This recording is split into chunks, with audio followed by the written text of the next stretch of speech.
Chapter linkage 1 eukaryotic chromosome mapping और topic है हमारा लिंकेज मैप।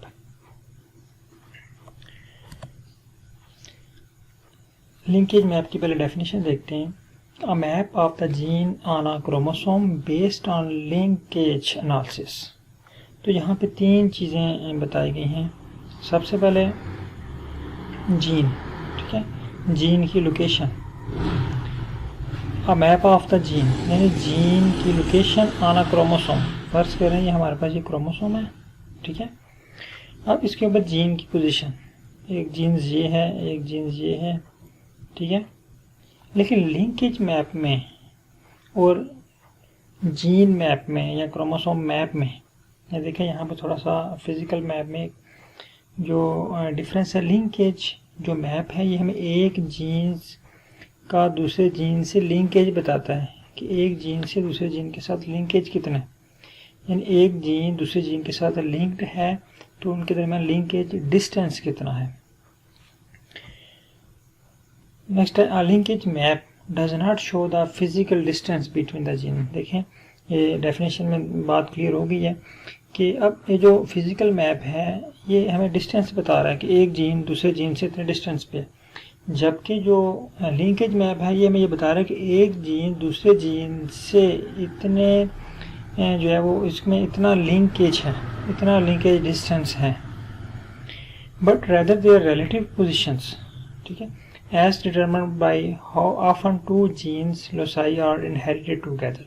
यानी सिंपल हम इसमें ये देखेंगे कि ये दो जीन्स या दो से ज़्यादा जीन्स हैं वो इनहेरिटेड टुगेदर हैं, यानी इकट्ठी वो इनहेरिट हो रही हैं, इकट्ठी वो ट्रांसफ़र हो रही हैं, वो लिंक्ड हैं, तो उनके दरमियान लिंकेज जो है वो डिस्टेंस वो कितना है। तो ये है लिंकेज मैप। अब मोस्टली जो जेनेटिक्स होते हैं ना उनका जो प्रायोरिटी वर्क होता है कि वो जीन को फाइंड करना जीनोम के ऊपर, यानी जीनोम किस पोजीशन के ऊपर जीन्स हैं, ठीक है। अब जीन्स तो उन्होंने फाइंड कर ली जीनोम के ऊपर कि ये जीन जो है इस जीनोम के ऊपर है। अब इस फाइंड करने के पीछे बिहाइंड इसका पर्पस क्या है। मोस्टली इसका जो पर्पस होता है वो सबसे पहले कि what protein the genes encode, ठीक है, यानी हमें वो जीन फाइंड कर ली, उसकी हमने पोजीशन फाइंड कर ली। अब वो देखना है कि वो जीन जो है वो कौन सी प्रोटीन को एनकोड करती है, वो किस ट्रेट को कंट्रोल कर रही है, किस प्रोटीन को कंट्रोल कर रही है। Next, constructing special strain for specific experimental purpose. अगर हमें जीन्स की लोकेशन पता है, हमें पता है कि ये जीन्स इस जीन्स के साथ लिंक्ड है, तो हम स्पेशल स्ट्रेन्स डेवलप कर सकते हैं। जैसे आजकल जो है वो कोरोना वायरस का इशू चल रहा है जिसमें बार बार ये कहा जा रहा है कि कुछ लोग कह रहे हैं कि ये खुद से स्ट्रेन क्रिएट की गई है, खुद ये डेवलप किया गया है। अब ये खुद से डेवलप कैसे हुआ है, अगर ये खुद से डेवलप हुआ है तो कैसे हुआ है। खुद से डेवलप करने के लिए सबसे पहले इसकी जो है वो इसके जीन्स का जो लिंकेज मैप है वो तैयार किया गया होगा। उसके बाद वो जो है वो स्ट्रेन तैयार हुई, अपनी मर्ज़ी से आपने वो जीन ऑफ इंटरेस्ट उसमें जो है वो स्ट्रेन के अंदर इंसर्ट कर दी। तो हम अपनी मर्ज़ी से एक्सपेरिमेंटल पर्पस के लिए जो है वो different bacterial strain, viral strain जो है वो इस तरह के स्ट्रेन जो है ये प्रोड्यूस कर सकते हैं। अब लिंक के जो मैप है इसको हम पहले भी हम पढ़ चुके हैं कि जो मोस्टली जो मैप्स हैं इसको हम रिकम्बिनेंट फ्रीक्वेंसी की बेस के ऊपर जो है वो बनाते हैं, ठीक है। तो लिंकेज मैप को भी हम रिकम्बिनेंट फ्रीक्वेंसी की बेस पे कंस्ट्रक्ट करते हैं। अब recombinant frequency is different in crosses involving different linked heterozygous genes. अब रिकम्बिनेंट फ्रीक्वेंसी यानी एक ही हमारे पास क्रोमोसोम्स हैं लेकिन वो हेटेरोजाइगस जीन्स के ऊपर लिंक्ड हैं, ठीक है। तो जब इसके डिफरेंट क्लासेस कराएंगे तो उसकी फॉर एग्जांपल एक क्लास में इसकी रिकम्बिनेंट फ्रीक्वेंसी 3 आ रही है, दूसरे में उसकी 5 आ रही है, तो ये इसकी रिकम्बिनेंट फ्रीक्वेंसी डिफरेंट हो सकती है हेटेरोजाइगस जीन्स के केसेस में।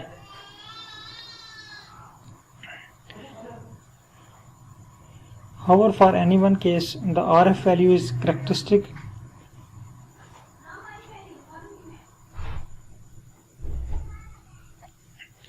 However, for any one cases, the RF value is characteristic and experimentally reproducible, ठीक है। तो RF value recombinant frequency value ये characteristic और रिप्रोड्यूसेबल वैल्यू होती है, ठीक है। इसको हम दोबारा से जो है वो रिप्रोड्यूस कर सकते हैं। The RF for the two loci is proportional to the physical distance. अब ये फिजिकल डिस्टेंस के प्रोपोर्शनल होती है, ठीक है, between them on the chromosome, यानी जितना वो फिजिकल डिस्टेंस के जो हमने मेजर किया और जो हमने लिंकेज जो मैप बनाया, तो रिकम्बिनेंट फ्रीक्वेंसी हम सिंपल कह सकते हैं जो फिजिकल डिस्टेंस है इसके प्रोपोर्शनल। ये हमारे पास फिजिकल डिस्टेंस, इसके जो प्रोपोर्शनल है ये रिकम्बिनेंट फ्रीक्वेंसी है। This makes sense because if two loci are far apart on a chromosome. अब ये हमें एक सेंस देता है अगर दो लोसाई हैं वो एक दूसरे से काफ़ी डिस्टेंस पे हैं, we would expect that the proportion of the myocytes in which a crossover occurs between the loci would be greater than in the case in which the two linked loci are very close together। अब ये कहता है कि अगर दो loci हैं वो बहुत डिस्टेंस पे हैं तो हम उससे ये एक्सपेक्ट कर सकते हैं कि जो उसका प्रोपोर्शन है ऑफ द म्योसाइट्स का, म्योसाइट्स क्या है, is a Myocyte is a type of cell that differentiate into a gamete through the process of meiosis। यानी हम इसको सिंपल गमेटिक सेल भी कह सकते हैं। तो डिफरेंशिएट हो जाते हैं through meiosis. The diploid meiocytes divided into the 4 genetically different haploid gametes, ठीक है। तो 4 यानी म्योसाइट्स क्या है, 4 जो हैप्लॉइड सेल्स बनते हैं मियोसिस के दौरान वो उनको हम म्योसाइट्स कह सकते हैं। तो chromosome we would expect that the proportion of the meiocytes in which a crossover occurs. अब म्योसाइट्स, उस म्योसाइट्स के ऊपर 4 सेल बने जो चारों म्योसाइट्स हैं, ठीक है। अब जिसके ऊपर म्योसिस हुई है in which a crossover occurs between the loci would be greater than in the case in which the two loci are very close together.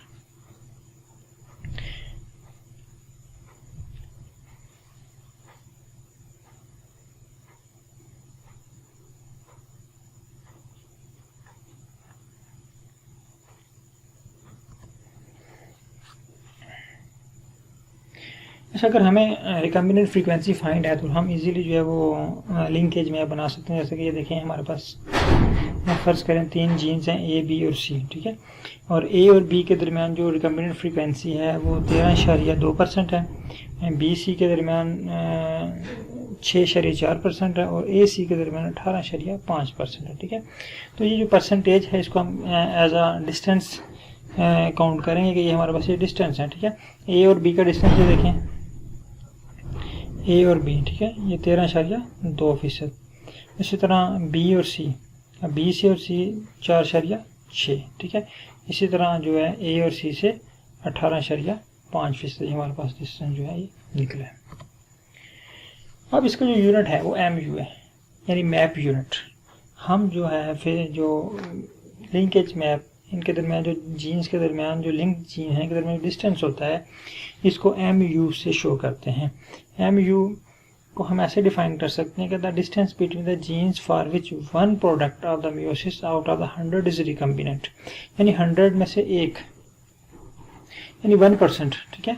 तो 100 में से एक जो है वो प्रोडक्ट जो जब वो प्रोड्यूस होगा तो उसको हम क्या कहेंगे कि ये 1 MU है, यानी 1% MU है। To put another way, recombinant frequency of a 1% is defined as 1 MU and an RF of 6% is defined as 6 MU, ठीक है। यानी अगर 1% फ्रीक्वेंसी है तो उसको हम कहेंगे 1 MU है। जैसे ऊपर इसको हमने डिफाइन किया कि 1 आउट ऑफ 100, तो 1 आउट ऑफ 100 मीन के 1%, 1% मीन 1 MU, ठीक है। इसी तरह अगर 6% फ्रीक्वेंसी है तो 6 MU है। A map unit is sometimes referred as a सेंटीमॉर्गन, ठीक है। बाज़ का तो इसको हम सेंटीमॉर्गन भी कहते हैं क्योंकि ये जो है थॉमसन हंट मॉर्गन के नाम की बेस के ऊपर हमने इसको जो है वो सेंटीमॉर्गन का यूनिट भी दिया हुआ है। अब ये देखिए हमारे पास एक एग्जांपल जिसमें हम डिस्टेंस फाइंड करते हैं, फाइंड कर लिया। अब इसको थोड़ा सा डिस्कस करते हैं। हमारे पास एक जीन है A और B, ठीक है। इसमें देखें हमारे पास जो डिस्टेंस है ये 5 MU है। दूसरी तरफ A और C है, इसका ये जो डिस्टेंस है हमारे पास 3 MU है।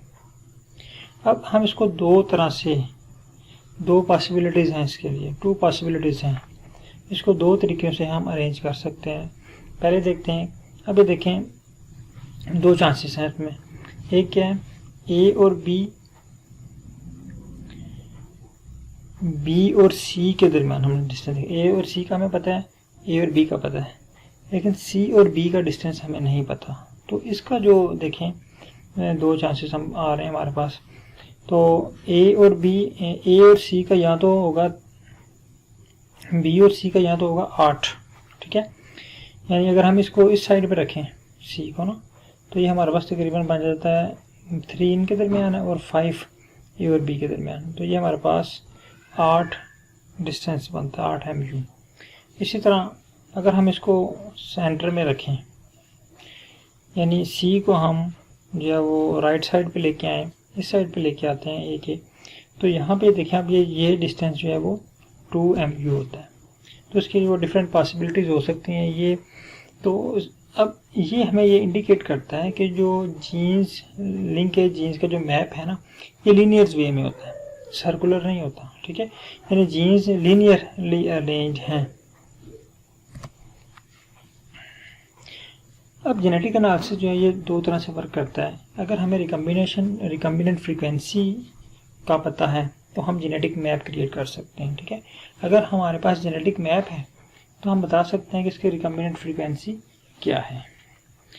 इसमें ये एग्जांपल लिखी हुई है। For example, if we know that the drosophila autosomal genes for eye colours, यानी हमारे पास दो जो है वो ट्रेड्स हैं, एक हमने आई कलर्स को लिया और एक विंग्स को लिया। आई कलर रेड है और पर्पल, विंग्स जो है ये लॉन्ग है और वेस्टिजल है। और लिंक्ड ऑन द, अब ये एक क्रोमोसोम के ऊपर लिंक्ड है और इनका जो लिंकेज यूनिट है जो वो है, जो डिस्टेंस है वो 11 MU है। यानी ये दोनों जीन्स जो है, नंबर 1 आई कलर की जीन्स और विंग की जीन्स, ये लिंक्ड हैं और उनके दरमियान जो लिंकेज डिस्टेंस है वो 11 है। अगर हम इसके दरमियान टेस्ट क्रॉस कराते हैं, ठीक है, तो हम ये कह सकते हैं टेस्ट क्रॉस करवाएं तो हमें जो रिकम्बिनेंट फ्रीक्वेंसी आएगी, न्यू रिकम्बिनेंट्स बनेंगे वो 11% है। बाकी जो हमारे पास जो बचेंगे 89% 100 में से, ठीक है, वो पेरेंटल कम्बिनेशन होंगे। तो इट्स मीन कि अगर हमारे पास जो है वो देखें, यहाँ पे हमारे पास जो ये जेनेटिक मैप है, मैप हमें पता है कि इसके दरमियान जो डिस्टेंस है वो 11 है। तो हमने जो है रिकम्बिनेंट फ्रीक्वेंसी फाइंड कर ली कि 11 जो है वो रिकम्बिनेंट फ्रीक्वेंसी। तो हमें अगर रिकम्बिनेंट फ्रीक्वेंसी का पता है तो हम जेनेटिक मैप क्रिएट कर सकते हैं, और अगर जेनेटिक मैप हमारे पास है तो उसे हम रिकम्बिनेंट फ्रीक्वेंसी भी जो है वो कैलकुलेट कर सकते हैं। अब in a dihybrid of a linkage genes the recombination frequency will be between 0% and 50%।